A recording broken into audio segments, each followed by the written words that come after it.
దేవునికి మహిమ కలుగును గాక. హల్లెలూయా. చదవబడిన లేఖనాలను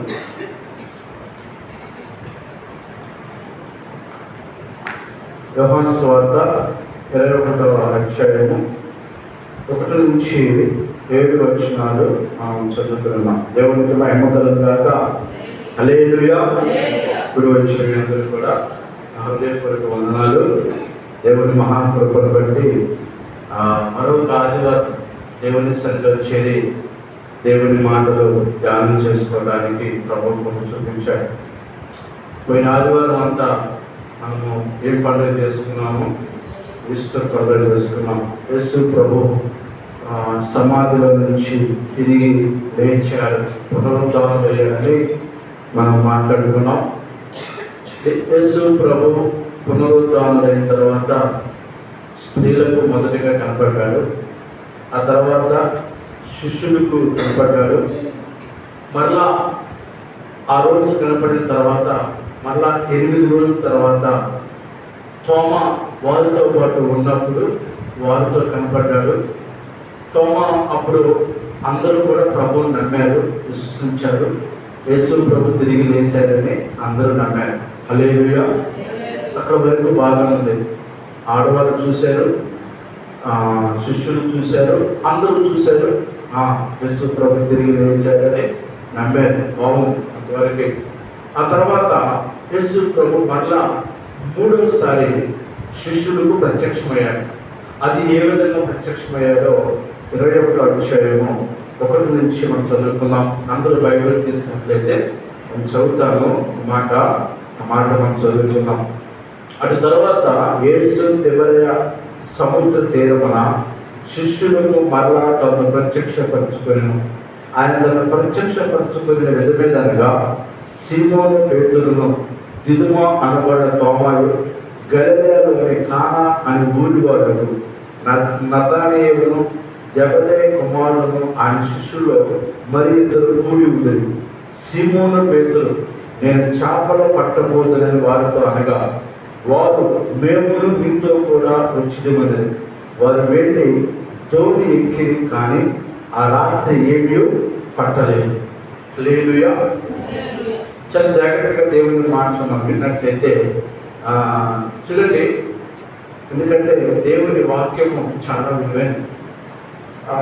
యేసు ప్రభు వారికి మరలా ప్రత్యక్షమైన విధానం ముందు ఏం జరిగిందంటే, శిష్యులందరూ చూశారు, తిరిగి లేచారు యేసు ప్రభు. అందరూ చూశారు, నమ్మారు. తోమా కూడా నమ్మాడు, గాయాలు పెట్టి చూసి నమ్మాడు, విశ్వసించారు. అందరూ బాగుంది, వెరీ గుడ్. సరే, వీళ్ళంతా నమ్మిన తర్వాత ఒకరోజు కూర్చుని పేతురు అంటున్నాడు, నేను చేపలు పట్టడానికి వెళ్తాను. ఎవరో పేతురు అంటున్నాడు, నేను చేపలు పట్టడానికి వెళ్తాను అన్నప్పుడు మిగిలిన 11 మంది, అక్కడున్న తోమాతో సహా వాళ్ళందరూ అన్నారు, నేను చేపలు పట్టబోతున్న వారితో అనగా మేమును నీతో కూడా వచ్చింది. వాస్తవానికి మనం గమనించాల్సిన విషయం ఏంటంటే, వారం రోజుల క్రితమే కదా యేసు ప్రభు తిరిగి లేచాడు. ఇది కళ్ళెదుట చూశారు కదా. చూసిన అప్పుడు దేవుడు ఏం చెప్పాడు వాళ్ళకి ఏం పని అప్పగించాడు? చూడండి, 20వ అధ్యాయం 21 నుంచి చూద్దాం. అప్పుడు యేసు మరలా మీకు సమాధానం కలుగును గాక. తండ్రి నన్ను పంపిన ప్రకారం నేను మిమ్మల్ని ఈ మాట చెప్పి ఎవరి పాపములు క్షమించురో అవి వారికి క్షమింపబడును, ఎవరి పాపములు మీరు నిలిచి ఉండనిస్తురో అవి నిలిచి ఉండనని వారితో చెప్పాను. యేసు వచ్చినప్పుడు 12 మందిలో మీరు ఆయన తన మాట చెప్పి వారిని పరిశుద్ధాత్మను ఊది పొందుకోవాలని చెప్పి, మీరు ఎవరి పాపములు అతను క్షమిస్తారో వారి పాపం నేను క్షమిస్తాను, మీరు ఎవరి పాపాలు మీరు నిలిచిస్తారో అవి నిలిచి వాళ్ళతో చెప్పారు. ముందు మాట ఉంది, మరలా మీకు తండ్రి నన్ను పంపిన ప్రకారం నేను మిమ్మల్ని పంపుతున్నాను. తండ్రి నన్ను పంపాడు భూలోకానికి. ఎందుకు పంపాడు? లోకంలో ఉన్న ప్రజలందరినీ పాప శాపం నుంచి, రోగాల నుంచి, కట్ల నుంచి ఈ బంధకాన్ని విడిపించు, నరకానికి వెళ్ళకోకుండా నిత్యరాజ్యాన్ని తీసుకురామని తండ్రి నన్ను పంపించాడు.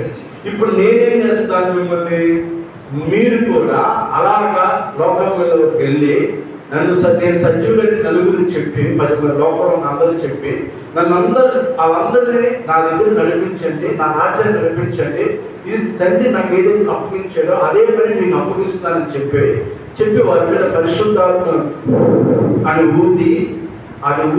ఊదిన తర్వాత వీరు ఎవరి పాపాలు క్షమిస్తారో చక్కగా ప్రయాణం ఇద్దరు దయచేసి, ఎందుకంటే దేవుడి వాక్యం మనం జాగ్రత్త వినాలి. చూడండి, ఎవరి పాపములు క్షమిస్తారో అవి మీరు కూడా వారి పాపాలు క్షమించబడతాయి. ఎవరి పాపాలు నిలిచిముందో వారి పాపాలు ఏమవుతాయి అంట, నిలిచి ఉంటాయి. చూడండి, దేవుడు అధికారం ఇచ్చాడు వీళ్ళు వెళ్ళి అనేక ప్రజలను దేవుని వైపు తిప్పండి అని పిలుపు వాళ్ళు చెప్పాడు. ఇప్పుడు చెప్పిన తర్వాత వీళ్ళు చేయాల్సిన పని ఏంటి? వీళ్ళు వెళ్ళి సువార్తను ప్రకటించి అనేక ప్రజలను ప్రభు వైపు తిప్పాలి. మరి ఇప్పుడు వీళ్ళేం చేస్తారు? చేపలు పడతారు అన్నాడు. ఇంకా చేపల కొమ్మ పోలేదు, చేపల యొక్క చేసే ఆ జబ్బు పోల. పంది ఒకరు వెళ్ళారంట, వెళ్తా ఉంటే పంది కనపడిందంట, పొద్దులో దొల్లాడుతుందంట. వాడు ఏం చేశారంటే దాన్ని తీసుకొచ్చి చిన్న పిల్ల బాగుందని దాన్ని చక్కగా తీసుకొచ్చి శుభ్రంగా కడిగి ఇంట్లో పెంచుకుంటున్నారు. చక్కగా పందిలను పెంచుకుంటా ఉంటే ఒకరోజు దాన్ని పత్తాకి ఇంట్లో ఉంటుందా షికారు తీసుకెళ్దామని చక్కగా బట్టి మీద షికారు తీసుకెళ్తాను. ఏం తెలుస్తుంది? షికారు తీసుకెళ్తాను. పందిని షికారు తీసుకెళ్తా ఉంటే రోడ్డు పక్కన మంచిగా దానికి స్విమ్మింగ్ పూల్ కనబడింది. దేనికి? పంది. దానికి స్విమ్మింగ్ పూల్ ఉంది. ఆ స్విమ్మింగ్ పూల్ బురద కనపడినప్పుడు ఇక వెంట తట్టుకోలేక ఆ పంటి మీద దూకేసి వెళ్ళి ఏం చేసింది? బురదలో పడిపోయింది. దాని తత్వం అంతే, దాని బుద్ధి అలాంటిదే. దాన్ని ఎంత శుభ్రం చేసి తీసుకొచ్చి మన ఇంట్లో పెట్టినా కూడా దాని తత్వం అంతే. ఈ మధ్యన ఒక అతను పెద్ద పంట చెరువులు తీసుకొచ్చి పెంచాడంటే ఇంట్లో, చివరికి ఆ పంట చెరువుతోనే వాడు చచ్చిపోయాడు. హల్లెలూయా. ఇక్కడ యేసు ప్రభు అసలు వీళ్ళు చేసే వృత్తికి చేపలు పట్టేవాళ్ళు. లోకాసు వార్తలో ఒక మాట చూడండి, లోకాసు వార్త 5వ అధ్యాయం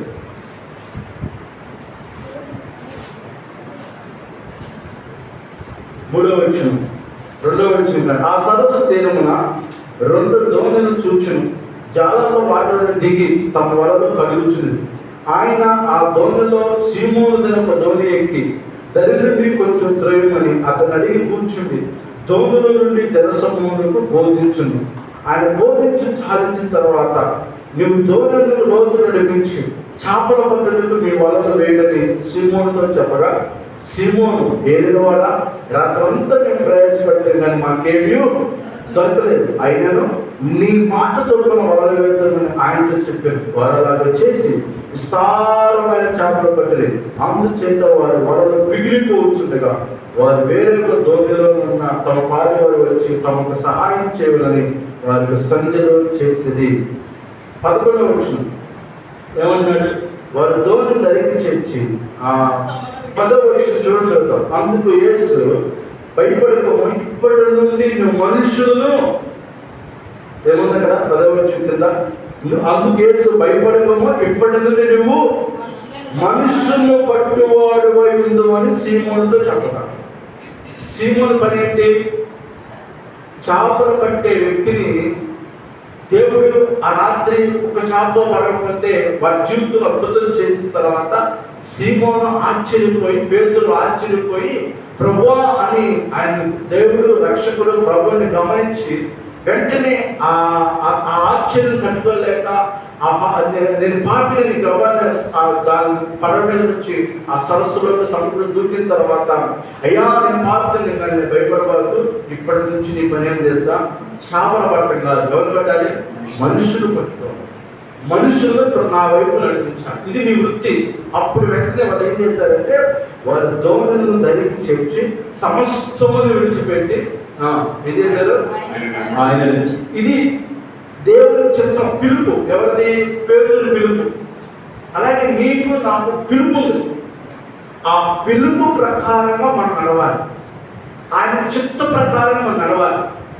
ఇది పిలుపు, ఆయన చిత్తం ముందుగానే పేతురుకు చెప్పాడు. ముందుగానే ఇది నీ పిలుపు, చేపలు పట్టే పని కాదు. ఇప్పుడు నీ పిలుపు ఏంటంటే మనుషులు పట్టు జాబలుగా ఉండాలి, మనుషులు పట్టే వ్యక్తిగా ఉండాలన్న. అందుకని సమస్యలు విడిచిపెట్టి ప్రభువుని వెంబడించాడు. సరే, వెంబడించే బాగానే ఉంది. వెంబడించిన తర్వాత ఏం జరిగింది? చివరిలో 3 సార్లు అబద్ధం ఆయన పట్టుకుంటే ఆయన ఎవరు నాకు తెలియదు అన్నాడు. అయిపోయింది. తర్వాత ఆయన కనపడ్డాడు. కనపడిన తర్వాత గాయాలు చూశారు, ఆయన దేహాన్ని చూశారు, ఆశ్చర్యపోతున్నారు, సంతోషించారు. సమాధిలో ఆయన లేడు చూశారు. అంత ఆశ్చర్యకరంగా ఆయన కనపడి బాగుంది.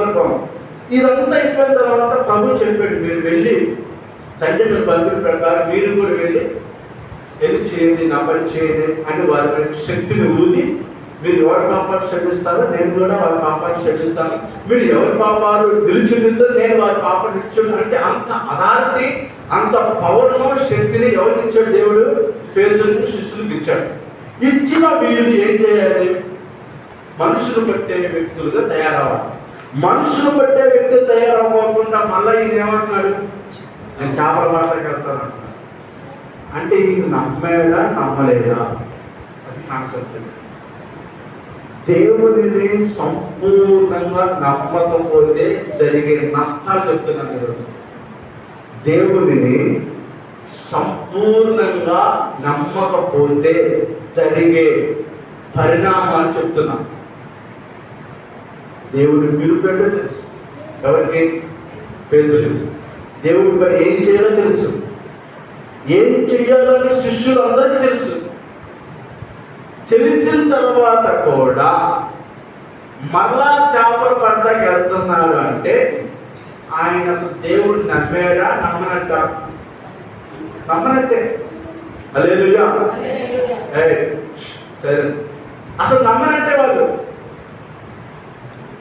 ఆ నమ్మకపోవడం వల్లే మళ్ళా చేపలు పడతాకి వెళ్తాను అని అందరి ముందు చెప్తుంటే వాళ్ళు కూడా పేతురు ఎందుకే అలాంటి నిర్ణయం తీసుకుంటాం? మనం పేతురు, మన చేపలు పట్టకూడదు, మనం దేవుడు ప్రజలను ప్రభువుకి నడిపించాలని దేవుడు చెప్పాడు కదా. ప్రభు చెప్పాడు మనం అబద్ధం అని శిష్యులు అన్నారుగా. మిగతా వాళ్ళు కూడా ఏమన్నారు? మేము కూడా వస్తాం. ఎవ్వరు నమ్మకం, అపనమ్మకం. చెప్పండి ఆ మాట. అపనమ్మకం అనేది మనిషిని నష్టంలో తీసుకుంటాం. దేవుడి యొక్క ప్రణాళిక మొత్తం కొలాప్స్ అయిపోతుంది. నా పట్ల ఒక ప్రణాళిక ఉంది, నీ పట్ల ఒక ప్రణాళిక ఉంది. దేవుడు నీకు ఒక తలాంతను ఇచ్చాడు. ఆ తలాంతను, ఆ యొక్క ప్రణాళికను తెలుసుకుని దాని ప్రకారం నువ్వు నడవాలి. బాలసుబ్రహ్మణ్యం తలాంత ఏంది? మంచి పాటలు పాడతాడు. సచిన్ టెండూల్కర్ తలాంత ఏంది? మంచి క్రికెట్ ఆడతాడు. క్రికెట్ ఆడే సచిన్ టెండూల్కర్ తీసుకొచ్చి పాటలు పాడమంటే మనం వెళ్ళాడు. పాటలు పాడే బాలసుబ్రహ్మణ్యం తీసుకొచ్చి క్రికెట్ ఆడమంటే ఆయన పరిగెత్తలేడు, కొట్టలేడు. నీకు ఇచ్చిన తలాంతు, నాకు ఇచ్చిన తలాంతును నేను వాడాలి అంటే ఆయన చిత్త ప్రకారంగా నేను నడవాలి. ఆయన చిత్త ప్రకారంగా ఎప్పుడు నడుస్తామంటే నేను ఆయన నమ్మినట్లేదు. ఆమేన్.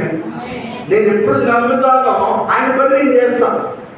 నమ్మకపోతే ఆయన పని నేను చేయను. ఈరోజు చాలా మంది దీవించబడకపోవడానికి కారణం సంపూర్ణంగా నమ్మట్లేదు. నమ్మకపోతే నమ్మట్లేదు కాబట్టి వాళ్ళకి ఆశీర్వాదాలు రావట్లేదు, వేరు తగ్గట్లేదు. చెప్పిన పని అంటే మీరు వెళ్ళి మనుషులు పట్టు జాగ్రత్తగా ఉండండి. ప్రారంభంలో చెప్పాడు, తిరిగి వేసిన తర్వాత చెప్పాడు. చెప్పి కనపడి ఇంత చెప్పిన తర్వాత మళ్ళీ నేను చేపలు పడతానంటే మీకు బుద్ధి ఉందా లేదంగా? దీనికి జ్ఞానం ఉందా లేదంగా? అంటే దీని అర్థం ఏంటంటే నమ్మట్లేదు.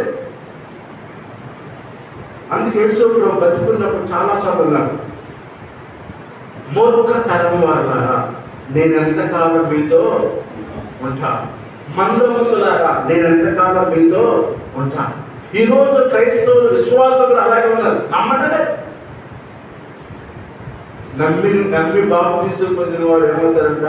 రక్షింపము. నమ్మని వాడికి శిక్ష.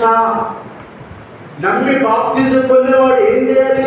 ఆయన వెంబడించాలి. ఆయన సంఘాన్ని, మందిరాన్ని, సహవాసాన్ని వెంబడించాలి. అలా వెంబడించుకోకుండా మనం తిరిగి మనం గుర్తొచ్చినప్పుడు ప్రభు దగ్గరికి వెళ్తే మనం నమ్మినట్ట నమ్మనట్ట? హల్లెలూయా. దేవుడిని సంపూర్ణంగా నమ్మలేదు కాబట్టే వీళ్ళు మరలా చేపలు పడటానికి వెళ్ళారు. మిగిలిన 10 మంది కూడా అదే బాటలో ఉన్నారు. సరే, నమ్మలేదు. నమ్మకపోవడం జరిగిన నష్టం ఏం తెలుసా? చదవండి ఆ మాట. ఎప్పుడైతే సీమోను ఆ మాట అన్నాడో వాళ్ళు కూడా సీమోను ఏకీభవించారు. వారు వెళ్ళి 3వ వచనం, వారు వెళ్ళి తోలి ఎక్కిరి కానీ ఆ రాత్రి ఏమీ పట్టలేదు. ఏ చేప వల్ల? హల్లెలూయా.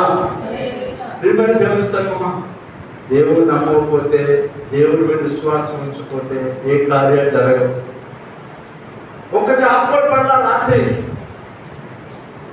దేవుని చిత్తం తెలిసి కూడా, దేవుని చిత్తం ప్రకారం తెలిసి కూడా ఆ పని మనం చేయకపోతే మనకేమొస్తుంది? నష్టం వస్తుంది. అదవుతా తృతీయ. దేవుని చిత్తం తెలుసు. ఏంది? దేవుని మందిరానికి వెళ్ళాలని తెలుసా లేదా? ప్రార్థనకి వెళ్ళాలని తెలుసా లేదా? ఆదివారం బుధవారం ప్రార్థన రావాలని తెలుసా తెలీదా? శుక్రవారం ప్రార్థనకి వెళ్ళాలని తెలుసా తెలీదా? తెలుసు. అయినా కూడా మనం రావట్లేదంటే మనకి నమ్మకం లేదని లెక్క. హల్లెలూయా. నమ్మకస్తుడు, నమ్మకమైన వాడికి దీవెనలు మెండుగా వస్తాయి. ఆశీర్వాదాలు దేవుడు ఊరికనే ఇవ్వడండి. గుర్తుపెట్టుకోండి. మన జీవితాలు ఆశీర్వాదకరంగా ఉండాలంటే దానికి వెల చెల్లించాలి. ప్రైస్, వెల చెల్లించాలి. ఆయన విలువ పెట్టి మనకున్నాడు దేవుడు. ఇక చూడండి, వీళ్ళు దేవుడి చిత్తము దేవుడు చెప్పాడు వీళ్ళకి.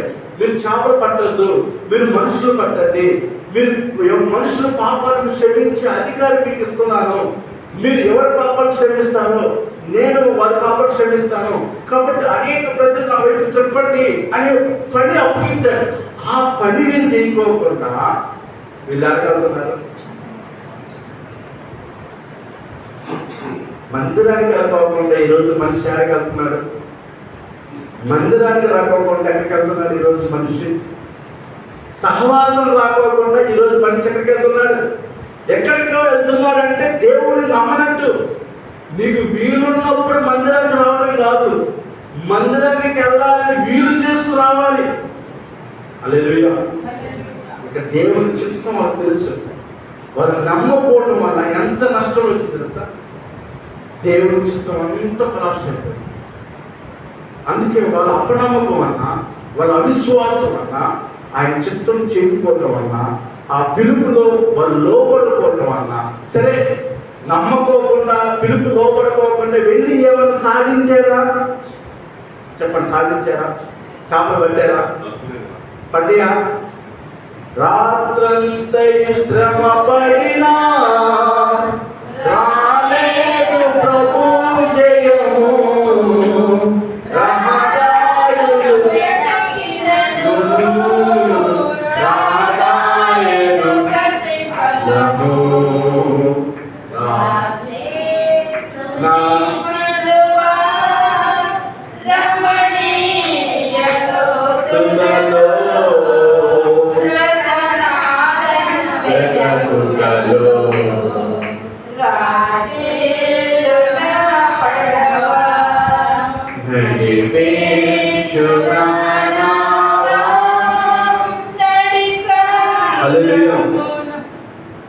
ఆలోచించండి. ఈరోజు చాలా ఆలోచించాల్సిన విషయం. ఎందుకు దేవుడు రావట్లేదు? ఎందుకు నీకు మేలు జరగట్లేదు? దేవుడి చిత్తంలో ప్రకారంగా మనం నడవకపోతే ఆశీర్వాదంలో తల కింద పెట్టి కాలు పైకి లేపి తపస్సు చేసిన ఆశీర్వాదంగా దేవుడుగా దేవుడు చెప్తూ తెలిసి కూడా ఆ పని మీరు చేయకోకుండా లెక్కలేకోకుండా దేవుడు పునరుద్ధరణైన తర్వాత కూడా గాయాలు ఆ రంధ్రాలతో ఉన్న మనిషి తన దేహాన్ని చూపించినా కూడా మీ పని ఇదేనాయనా అని చెప్పినా కూడా ఆయన మాట వినుకోకుండా మళ్ళా చేపల పడతాకి వెళ్ళారంటే వాళ్ళకి ఎంత అవిశ్వాసంగా చూడండి. అదే ఆ మాటకు వారు లోబడినట్లయితే ప్రభు మనకి ఈ పని అప్పగించాడు, మనం ఈ పని చేయాలని ఆ పని చేయడానికి వెళ్ళేవారు. సరే ఆయన మాట కాదని వెళ్ళిపోయారు. వెళ్ళి ఏమైనా సాధించారా?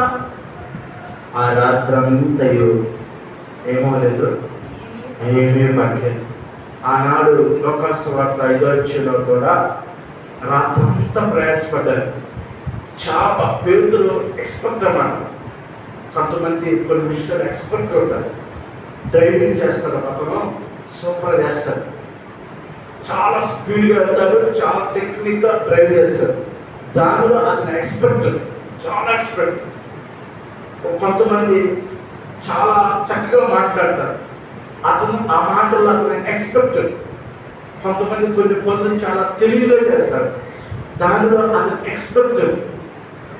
ఇప్పుడు పేతురు కూడా చేప ఎక్కడ వల వేస్తే చేపలు పడతాయో ఆ వల వేయడానికి చేపలకు వల వేసే పనిలో పేతురికి ఎలాంటి వాడు మంచి ఎక్స్పర్ట్.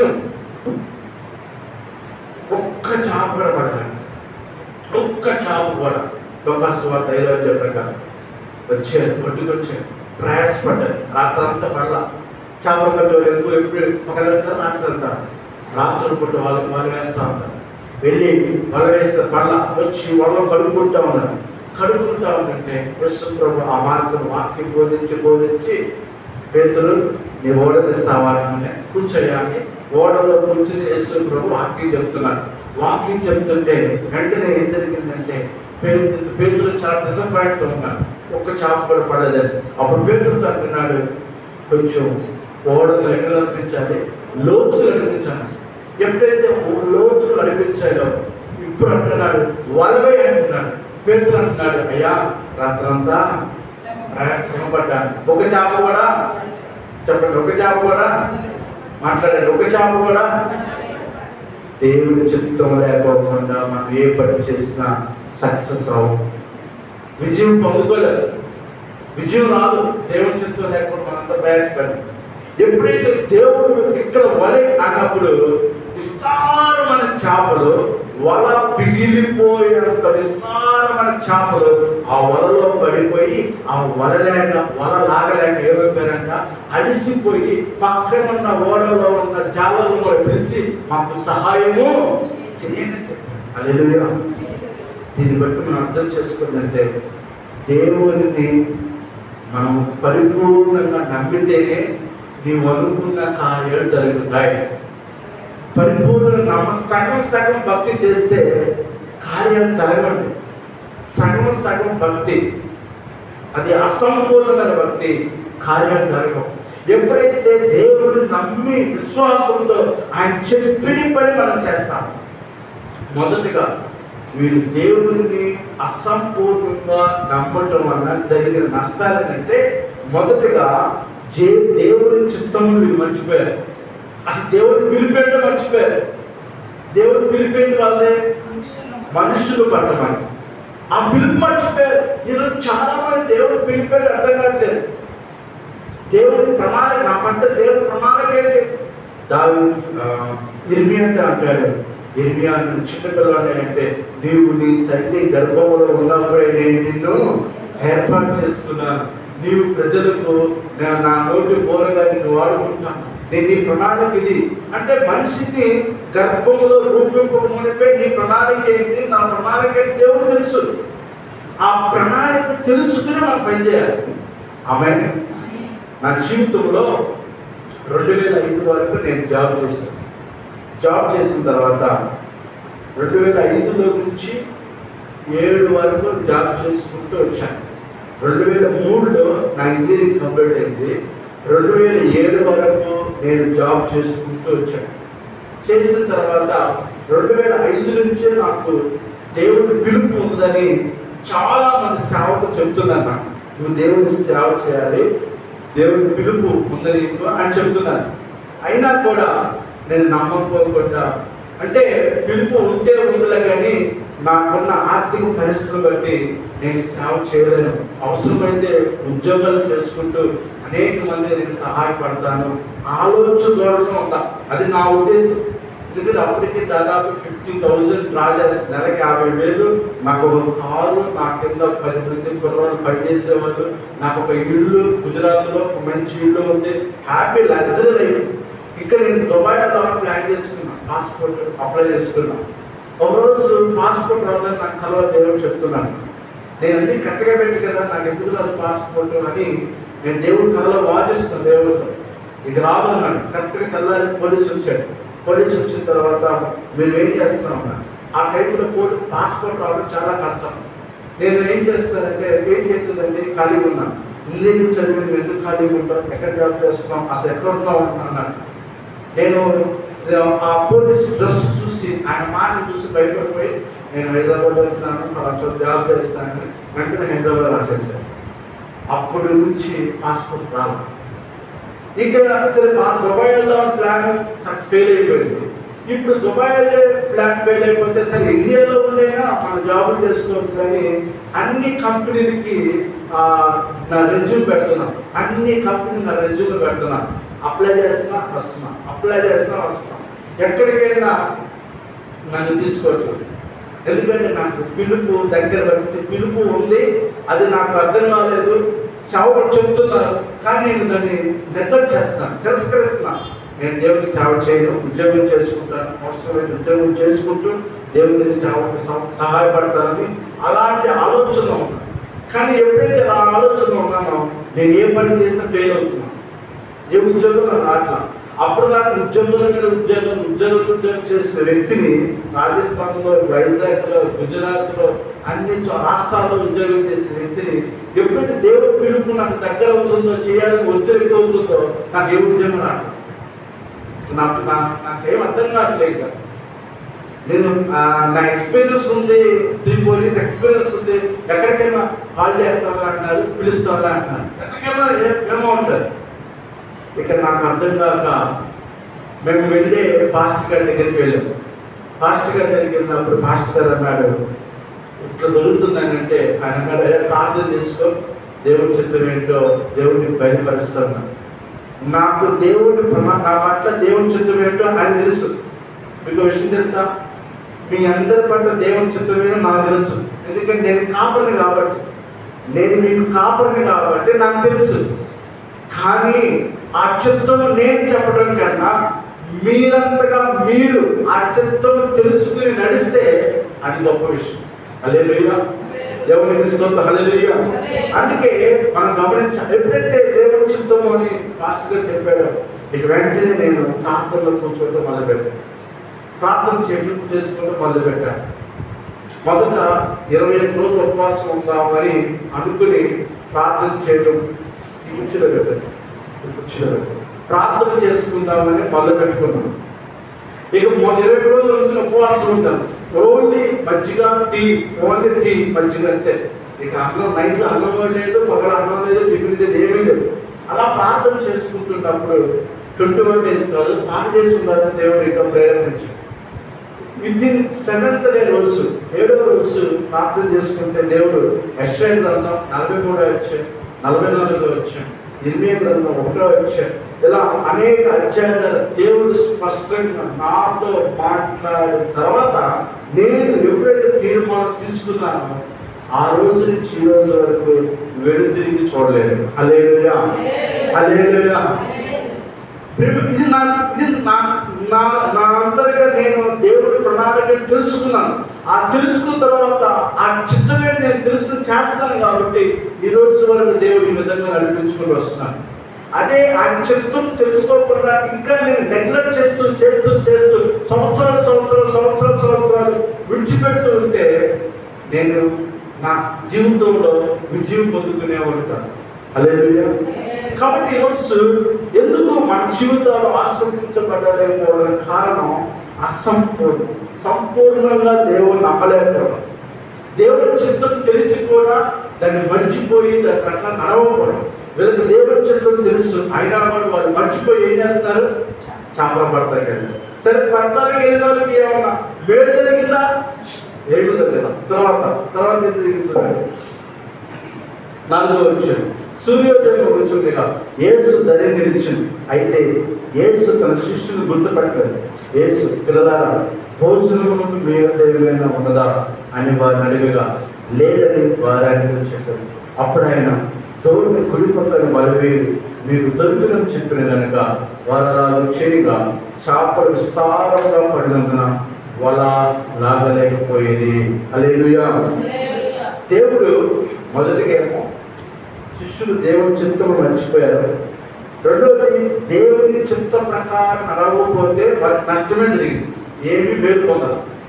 ఇప్పుడు మూడోది ఏంటంటే, దేవుని చిత్త ప్రకారం నడవకపోయినా, దేవుని చిత్త ప్రకారంగా నడవకపోయిన నష్టం వచ్చిందని మరలా దేవుడు తెలుసుకుని మరలా దేవుడు వారికి ప్రత్యక్షమయ్యి వారిలో ఉన్న అపనమ్మకాన్ని, అవిశ్వాసాన్ని తీసివేయడానికి దేవుడు వారి దగ్గరికి వచ్చి అంటున్నాడు, మీ దగ్గర తినడానికి ఏమైనా ఉన్నదా?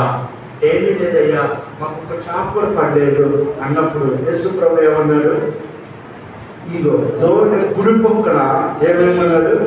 వలవేయండి. హల్లెలూయా. దోణి కుడి పక్కన వలవేయండి, అప్పుడు మీకు దొరుకును అని ఆ మాట చెప్పగానే అప్పుడు ఏం తెలుసా, వారు అలాగే చేయగా చేపలు విస్తారపడింది. హల్లెలూయా.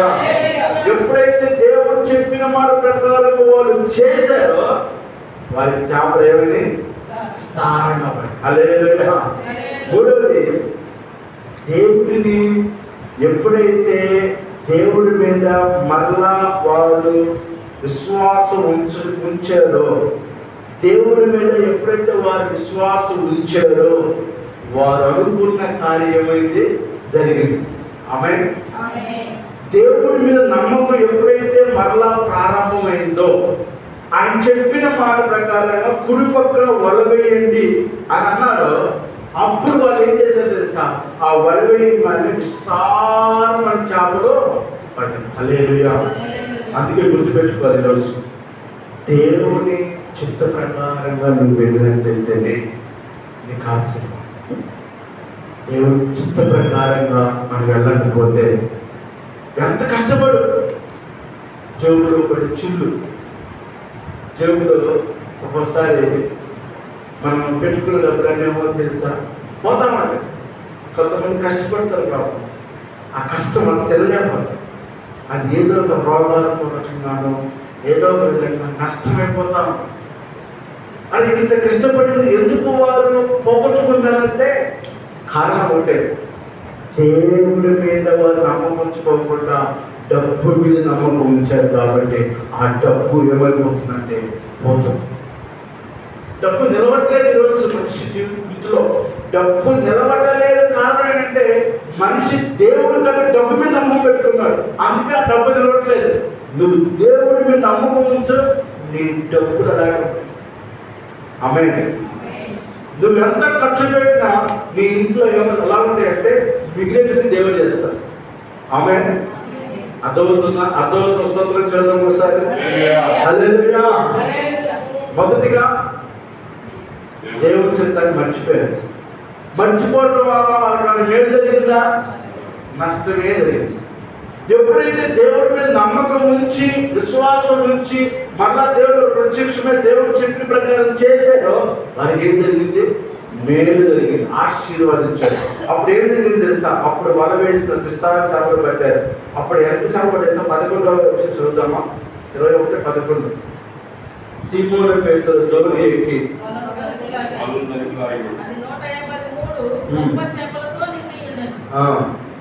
చేపలు అంత విస్తారంగా పడినను వల పెదలలేదు.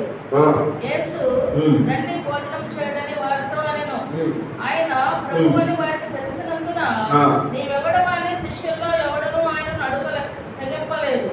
యేసు వచ్చి ఆ రొట్టెను తీసుకొని వారికి పంచిపెట్టాను, అలాగే చేపలను కూడా పంచిపెట్టాను. యేసు మృతులలో నుండి లేచిన తర్వాత శిష్యులకు ప్రత్యక్షమైనది ఇది మూడవసారి. హల్లెలూయా. ఎప్పుడైతే వారి అవిశ్వాసాన్ని తీసివేయడానికి మళ్ళా దేవుడు మూడోసారి ప్రత్యక్షమైంది.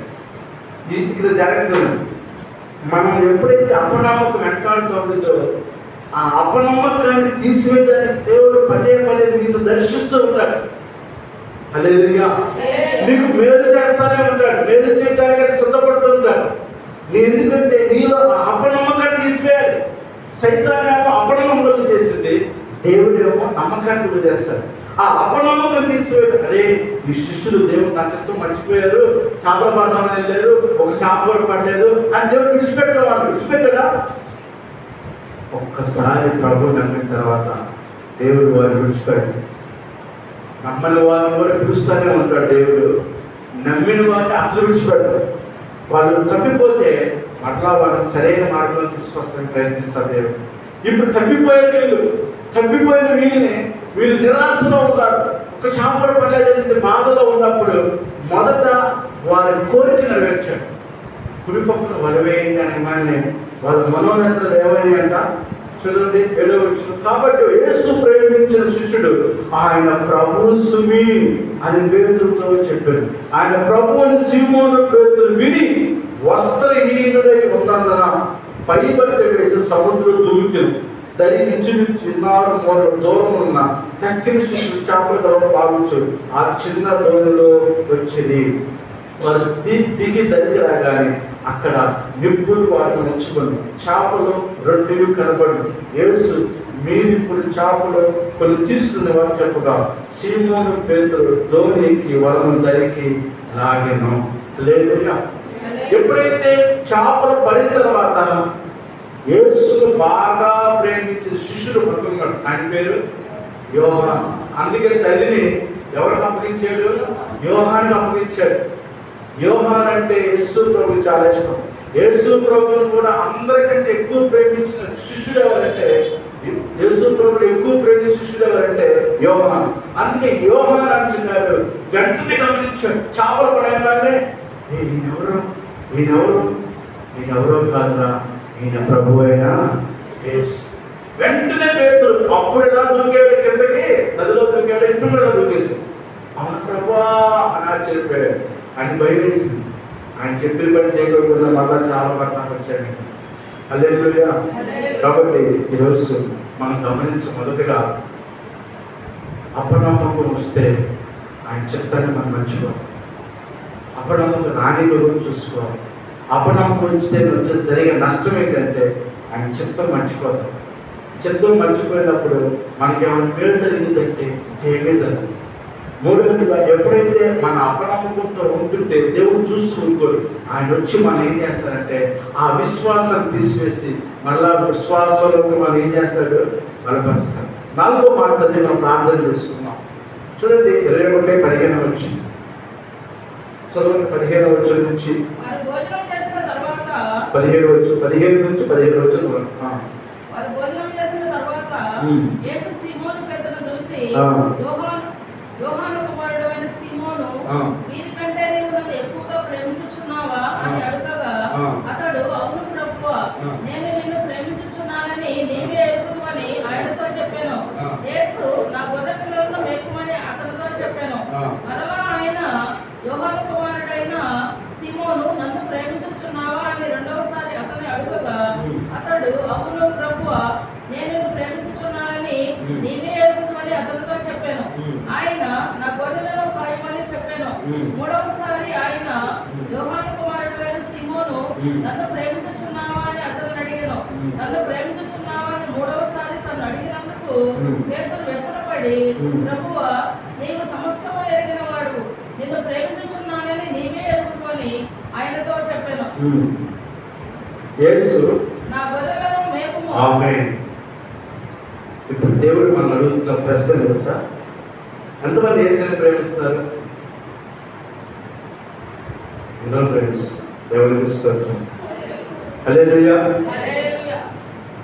ఇదే ప్రశ్న ఒకరోజు పేతురుని అడిగాడు, పేతురు, వీరందరికంటే నువ్వు నన్ను ఎక్కువగా ప్రేమిస్తున్నావు.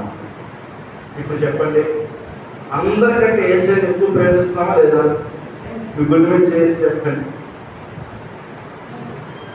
ప్రేమిస్తున్నారా? రైట్. ప్రేమిస్తే ఆయన ఆజ్ఞలను కైకొంటాం. ప్రేమిస్తే ఆయన మాట వింటాం. ప్రేమిస్తే, అందుకే యేసయ్య సీమోనుతో 3 సార్లు ఎందుకంటే సార్ 3 సార్లు సీమోను మీద ఏమన్నాడు? అబద్ధం ఆడాడు. ఎందుకంటే హెడ్ సరి చేయాలి ఫస్ట్. సీమోను సరి చేస్తే, పేతురు సరి చేస్తే మిగతా అందరూ ఏమవుతారు? సెట్ అవుతారు. అందుకే పేతురుతో మాట్లాడుతున్నాడు, పేతురు అసలు ఈ సంగతి కదా, మీరందరికంటే నువ్వు నన్ను ఎక్కువగా ప్రేమిస్తున్నావా? వెంటనే నేను ఎందుకు ప్రేమించాను ప్రభా? మరి ప్రేమించి చేపలు పట్టకెళ్ళావు, పని లేదు నీకు. నీ పని ఏంటి? మనుషులు పట్ల. నువ్వేం చేసావు? నీ చేపలు పట్టే పని కాదు, నీ పని ఏంటి? మనుషులు పట్టే పని అన్న. నా గొర్రెలను మేపు. రెండోసారి మరలా అన్నాడు, పేతురు, వీరందరికంటే నువ్వు నన్ను ఎక్కువగా ప్రేమిస్తున్నావు. అవును ప్రభా, వీరందరికంటే నేను నిన్ను ఎక్కువగా ప్రేమిస్తాను. వాస్తవం మనం మాట్లాడుకున్న సహజంగా ప్రేమించేవారు ఎలా ఉంటారు? సహజంగా ఇద్దరు ప్రేమించుకున్నారు, ఎలా ఉంటారు? ఎంతటికే తెగిస్తారు. ఈ మధ్యన ఇద్దరు ప్రేమించుకున్నారంటే ఇన్స్టాగ్రామ్లో. అబ్బాయి వయసు 25, అమ్మాయి వయసు 37. అమ్మాయికి ఏమో పెళ్ళి, ఇద్దరు పిల్లలు పుట్టారు. అమ్మాయిదేమో శ్రీకాకుళం, అబ్బాయిదేమో తాడేపల్లి గూడెం. వీళ్ళతో ప్రేమించుకున్నారంట. వాడికేమో పెళ్లి కాలేదు, ఈమెకేమో పెళ్ళి, ఇద్దరు పిల్లలు. ఇన్స్టాగ్రామ్లో పరిచయమైనది. సోషల్ నెట్వర్క్ ఎంత ఘోరంగా పనిచేస్తుంది తెలుసా? యవనస్తులు పెళ్ళైనది అందరినీ భ్రష్టు పెట్టించేస్తున్నారు.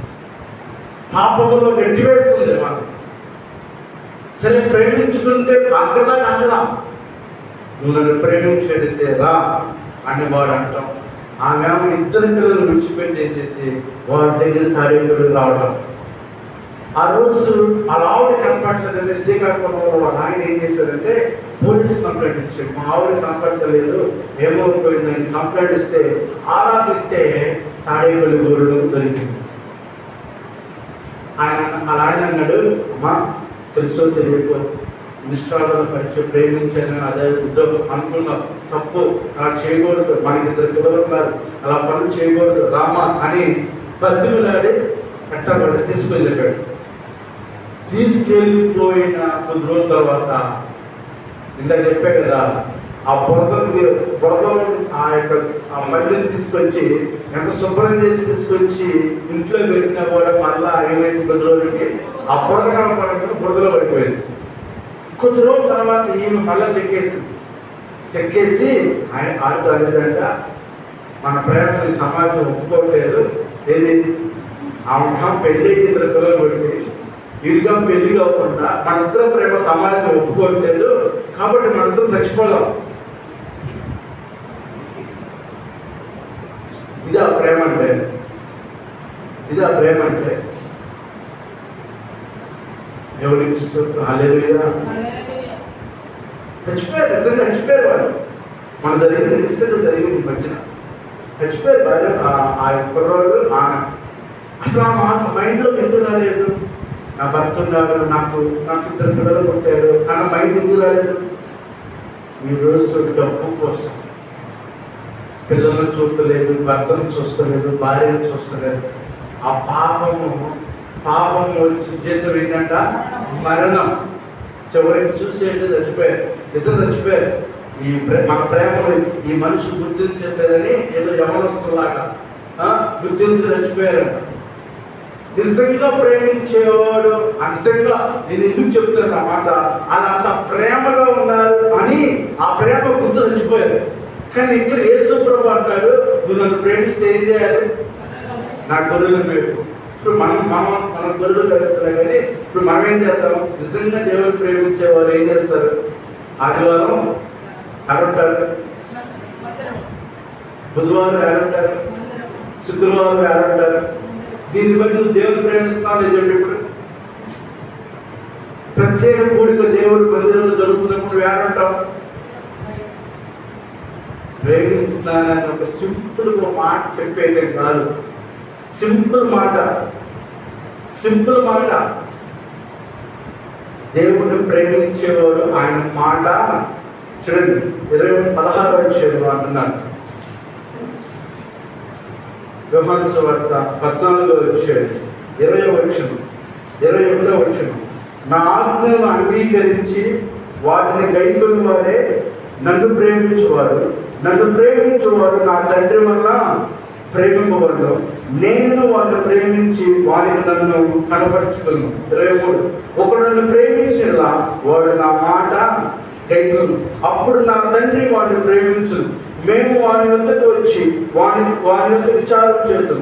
నన్ను ప్రేమింపని వాడు నా మాటలో గైకొనడు. మీరు వినుచున్న మాట నా మాట కాదు, నన్ను పంపినా. ఇప్పుడు చెప్పండి, ప్రేమిస్తాం లేదా? దేవుని ప్రేమిస్తాం లేదా? 99% ఈ రోజుల్లో దేవుని ప్రేమిస్తున్నామని అబద్ధం చెప్తున్నాను. ప్రేమించేవాడైతే యేసు ప్రభువుని వీరందరికంటే నువ్వు ఎక్కువగా నన్ను ప్రేమిస్తున్నావా లేదా అని పేతురు అన్నాడు, ప్రేమిస్తాను. ఈరోజు చెప్తాడు, నీ కుటుంబం కన్నా, నీ బిడ్డల కన్నా, నీ భర్త కన్నా, నీ భార్య కన్నా, నీ ఉద్యోగం కన్నా, నీ వ్యాపారం కన్నా దేవుని ఎక్కువ ప్రేమిస్తావా లేదా?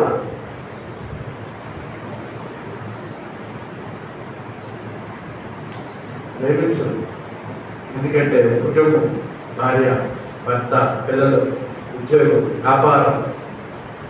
హల్లెలూయా, స్తోత్రం. హల్లెలూయా. మాట మాత్రం దేవుని ప్రేమిస్తానని చెప్తాం. ప్రేమించేవాడు దేవుని కోసం నిలబడతాడు. ప్రేమించేవాడు దేవుని సన్నిధిలో ఉంటాడు.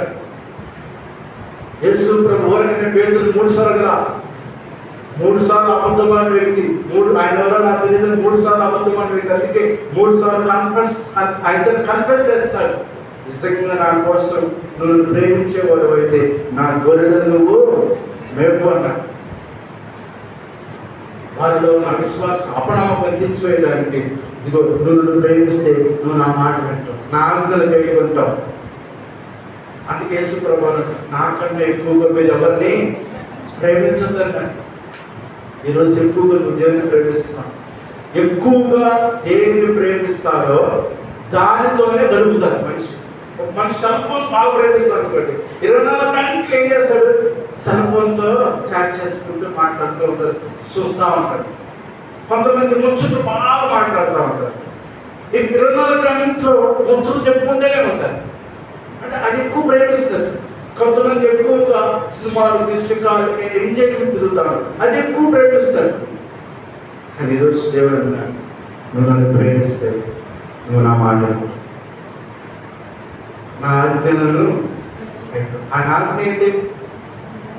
దేవుడి సన్నిధికి రావాలని, నువ్వు బలపడాలని, నువ్వు ధైర్యం తెచ్చుకోవాలి. నీకు ధైర్యం కోల్పోతావు. ఈ ఆదివారం ఈ 2 గంటల సేపు ఉన్నంత ధైర్యం బయటకు వెళ్ళగానే మనకి ఏమైపోతుంది తెలుసా? లోక సమస్యలన్నీ చూసి మనం ఏమైపోతాం తెలుసా? మళ్ళా కుళ్ళిపోతూ ఉంటాం. మళ్ళీ రీఛార్జ్ అవ్వాలంటే ఎప్పుడో మళ్ళీ ఆదివారం వస్తే సరిపోతుంది. మధ్యలో జరిగే సహవాస కోరికలకు మనం పాల్గొట్టుకోవాలి. అందుకే మాట చదవండి, 2 రాసిన పత్రిక 12వ అధ్యాయం. 2 రాసిన పత్రిక 10వ అధ్యాయం 22, 23 అధ్యాయం 24. 2 రాసిన పత్రిక 10వ అధ్యాయం 24. కొందరు మానుకున్నట్టుగా సమాజముగా కూడటం మానక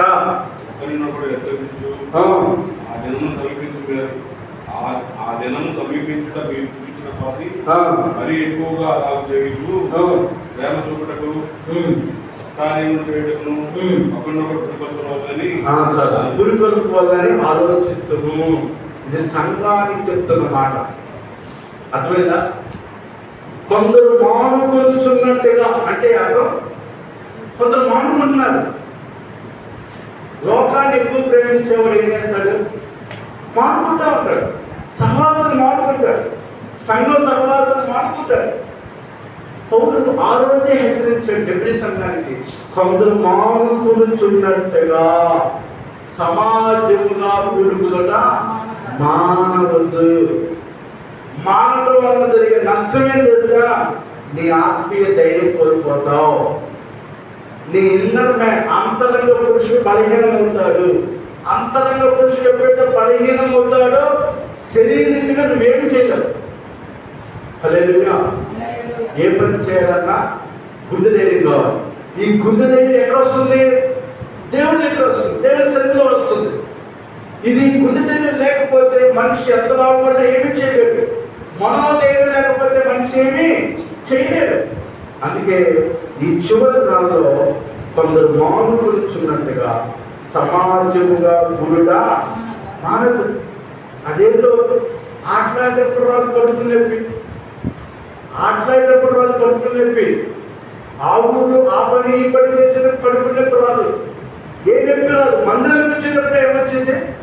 కడుపు నొప్పి వచ్చేస్తున్నట్ట, గిరగరా చెప్పేస్తున్నట్ట. ఆ మందిరానికి వచ్చేటప్పుడు చూడండి ఎన్ని ఆటంకాలు వస్తూ ఉంటాయి. అదే వేరే వేరే పనికి ఆటంకాలు వస్తాయా? అబ్బే, ఆటంకాలు వచ్చినా సూపర్ ఫాస్ట్ ఏమైపోతాము, దూసుకుంటూ వెళ్ళిపోతాం. అదే శ్రీమతి దేవసింహ అంటాడు, సమాజముగా కూట మానక ఒకరినొకరు హెచ్చరించు. ఆ దినము, ఏ దినము? దేవుని రాక, ఆ ప్రభు వచ్చేవారు. ఆ దినము సమీపిస్తున్న కొద్ది మరి ఎక్కువగా మీరు కూడుకునండి. మీరు గుడ్డు మీద చేసి చెప్పండి, నిజంగా కోరుకుంటున్నామా? హల్లెలూయా. ఫంక్షన్ వస్తే మందిరం మానేస్తాం, ఏదొచ్చినా మందిరం మానేస్తాం. అంటే దేవుడు ఎక్కువ ప్రేమించక, దేవుడు ప్రేమించినట్లయితే ఫంక్షన్ ఉన్నా ఉంటున్నా అన్ని బంద్. ఈరోజు ఏ మందిరే కదా. హల్లెలూయా. అదే దేవుని సహవాసం అంటే ఒక ప్రత్యేక సేవకులు మన దగ్గరికి వస్తున్నారు, వాక్యం చెప్తానికి వస్తున్నారంటే అంత ఆశతో ప్రయత్నం రావాలి. దేవుడిని ప్రేమించేవారు పెందల కాడిన దేవుని దగ్గరికి వస్తారు. పెందల కాడిన దేవుని దగ్గరికి వస్తారు. టైం దేవుని దగ్గరికి రావాలంటే ఆశతో. దావీదు అంటాడు, చుంటే తేనె దారుల కన్నా మధురమైనదంటే ఆయన మాట. తెల్లవారు ఎదురవుతుందా ఆయన మాటలు వినాలని దావీదుకి తప్పన తొష్టడుగుతూ ఉంటాడు. దాన్ని ఈరోజు మనిషి విశ్వాసంలో ఫెయిల్ అయిపోతాడు. ఆత్మీయులతో నుంచి లోకంలో పడిపోయిన కారణం ఏంటంటే సమాజంలో కూడుకుట మానివేస్తున్నారు. 3 కట్టులు ఉంటాయి, చాలా బలంగా ఉంది. కొన్ని కట్టులు కాలుతాయి. కాలే కట్టుల నుంచి ఒక కట్టి పక్కన పడిపోయింది. ఆ పక్కన పడిపోయిన కట్టి ఎలుగుతా కాసేపు ఏమైపోయింది? ఆరిపోతుంది. ఈ మిగిలిన కట్టెలో ఎలుగుతున్నట్టుగా ఆ కట్టె ఎలగదు, అది ఒంటరి అయిపోయింది. అది ఏమైపోయింది అంటే ఆరిపోయింది. అదే కట్టె ఈ 4 కట్టెలతో ఉంటే అది కూడా ఏమైంది? వెలుగుతా. ఇది కూడా సంఘం కూడా అంతే, సంఘ సహవాసం కూడా అంతే.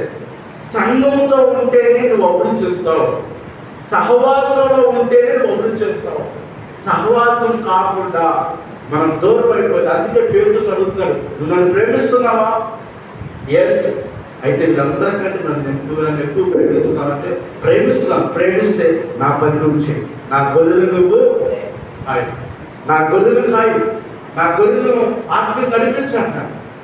ఈరోజు దేవుడు నన్ను అడుగుతున్నాడు, నిజంగా దేవుని ప్రేమిస్తామా? నిజంగా మన గొర్రె మీద చేయిస్తాడు. నిజంగా ప్రేమిస్తుంది. ఎందుకు మనకు ఆశీర్వాదం రావట్లేదు? ఎందుకు కష్టపడి సంపాదన మిగలలేదు? ఎందుకు మన ఆరోగ్యం బాగుపడతలేదు? ఎందుకు మనం అనుకున్న కార్యం జరగట్లేదు? అపనమ్మకం. నమ్మకం ఉంటే దేవుడి దగ్గరికి వస్తాం, అపనమ్మకం ఉంటే దేవుడి దగ్గర రావు. ఎందుకు మందిరం రావట్లేదు తెలుసా చాలా మంది? అపనమ్మకం, అవిశ్వాసం. మీకు విషయం తెలుసా? దేవుడికి మందిరానికి రాకపోవడం వల్ల జరిగే నష్టము రాని వాడికే కానీ ఆయనకేం కాదు, ఆ మనిషికేం కాదు, ఆ కాపరికేం కాదు. అయితే ఒక మాట చివరిలో ఆ మాట ప్రార్థించేద్దాం. ఎవ్రీ డ్రెస్ 13 వచ్చాయి, 16 వచ్చాయి, 12, 13, 17. 13 వచ్చి 17 వచ్చి 13 వచ్చాయి, 15, 17 వచ్చి. Every dress 13. 13-17. మీ పైన నాయకులుగా ఉన్నవారు లెక్క ఒప్ప చెప్పవలసిన వారి వలె మీ ఆత్మలను కాయుచున్నారు. వారు దుఃఖముతో పని చేసిన ఎడల మీకు నిష్ప్రయోజనం కనుక దుఃఖముతో కాక ఆనందంతో చేయనట్లు వారి మాట విని వారికి లోబడి ఉండండి. వారి మాట విని వారికి లోబడి ఉండండి. విశ్వాసుల యొక్క పని ఏంటంటే, మీ పైన నాయకులు ఉన్నవారు దేవుడు లెక్క చెప్పాలి కాబట్టి, మీ ఆత్మను వారు కాయుచున్నారు కాబట్టి, వారు దుఃఖముతో మీ ఆత్మను కాయకూడదు. ఎవరికి మాట్లాడుతాను, మన పిల్లలు మన మాట్లాడకపోతే నీకు దుఃఖం వచ్చిందా? ఇది కూడా అంతే. విశ్వాసులు సేవకుడు మాట వినకపోతే సేవకుడు దుఃఖం వచ్చిందా? అందుకన్నాడు, దుఃఖముతో ఆయన పని చేస్తే మీకు ఆశీర్వాదం కాదు, మీరు ఏమన్నారు, మీకు నిష్ప్రయోజనం కనుక దుఃఖముతో కాక ఆయన ఆనందముతో మీ ఆత్మలను ఏం చేయాలి, కాయాలి. కాబట్టి మీరు వారి మాట విని వారికి ఏమవ్వాలంట, లోబడి ఉండండి. ఆమేన్. హల్లెలూయా. ఈరోజు మనం ఎంతవరకు లోబడుతున్నాం, మనం ఎంతవరకు దేవుడు లోబడుతున్నాం ఆలోచించాం. వాళ్ళు లోబడలేదు కాబట్టి వాళ్ళు మళ్ళా చేపలు పడతారు. లోబడలేదు కాబట్టి చేపల పడడం వెళ్ళారు, మీరు ముందుకు లేకపోయారు. మళ్ళా దేవుడు వైపు తిరుగుతారేమో అని దేవుడు వచ్చి వాళ్ళకి ఆ లోటేను తీర్చి చేపలు పట్టేట్టు చేశాడు. వాళ్ళ నేత్రాలు తెరవబడిన తర్వాత మళ్ళా పేతురుతో అన్నాడు, నువ్వు నన్ను ప్రేమిస్తున్నావా? అవును ప్రభా, అయితే ప్రేమిస్తే నా పని నువ్వు చెయ్యి. ఈరోజు నిజంగా ప్రేమించేవారంటే ఆయన మాట వింటాం, ఆయన ఆజ్ఞలు కైపడతాం. ఆయన మన ఆత్మలు కాల్చిన కాపరికి దుఃఖము తీసుకురానిపోకుండా ఆయన ఆనందంతో మన ఆత్మలు కాల్చే విధంగా మనం ఆయన మాటకు ఏమవుతామంటే లోబడతాం. సమాజంలో కూడా మానుకోకుండా దేవుని సంఘంలో సహవాసంలో మనం ఆత్మీయంగా బలపడతాం. మీకు విషయం గుర్తుపెట్టుకోండి, సహవాసాన్ని మానేసి, సంఘాన్ని సహవాసం మానేసి, ప్రార్థనలు మానేసి, నువ్వు ప్రార్థన చేసుకోకుండా మానేసి, వాక్యం చదవకోకుండా మానేసి, నువ్వు తిరిగినంత కాలం లోకంలో నీకు బాగుండిద్దేమో అనుకుంటారేమో కొన్ని రోజులే. ఆ తర్వాత జరిగే నష్ట పరిణామం చాలా దారుణంగా ఉంది. అందుకే భయముక్తులు కలిగి మనం దేవుడిని వెంబడతాం. అంటే దేవుని మన అందరికీ కలుగునే కాక. ఆమె ప్రార్థన చేసుకున్నాం.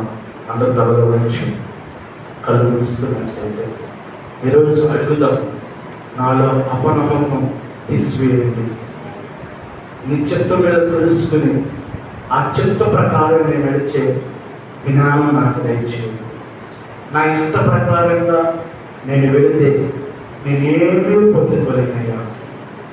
అయ్యా, నీ చిత్త ప్రకారమే నేను నడవాలయ్యా, నీ ఆలోచన ప్రకారమే నేను జీవించాలయ్యా. ఈరోజు తీర్మానం తీసుకున్నాను. అందరూ తెచ్చి కొద్ది నిమిషాలు ఈరోజు నేను నిజంగా నేను ప్రేమించే మనిషిని అయితే నేను మాననయ్యా, సమాజంలో కూడుకుంటూ మాననయ్యా, క్రమముగా నీ మందిరానికి తీసుకుని ఉంటానయ్యా, నీతో నేను గడుపుతానయ్యా. నిజంగా ఈరోజు నన్ను తీర్మానం తీసుకున్నాము. మనం అందరము కళ్ళు మూసుకుందాం, మనం అందరము ప్రార్థన చేసుకుందాం.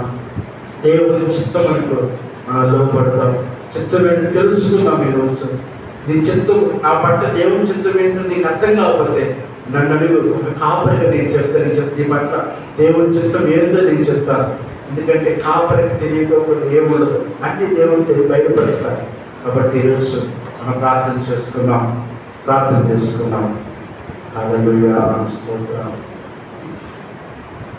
ఎవరైనా ఒకరు ప్రార్థన చేస్తారు. పరిశుద్ధుడా, ప్రేమగల తండ్రి అయినా మీ పాదముల వందనాలు, స్తోత్రములయ్యా.